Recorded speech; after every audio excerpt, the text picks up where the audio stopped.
I'm not sure if the rest of the audience does.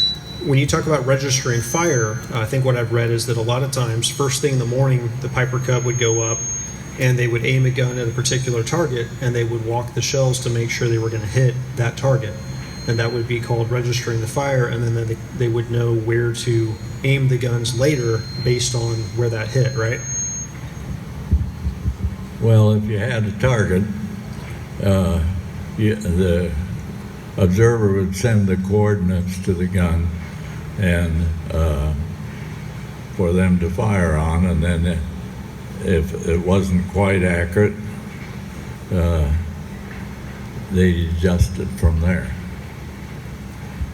So basically, if you fired one shell and it didn't hit the target, you would keep telling them to move it until they did hit the target, and then they could base all their measurements off of that later on, right? Well, our colonel said you better be hitting the target on the second round or else he'll be gone. Gotcha.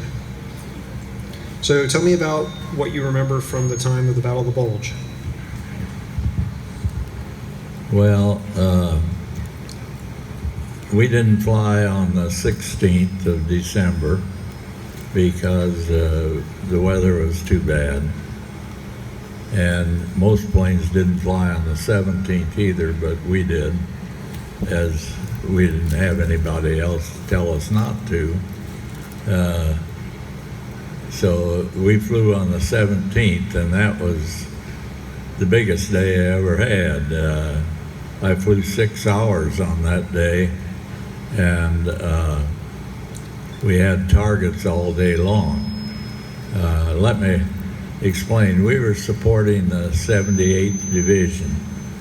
The 78th Division air officer would not allow their planes to go past the front lines.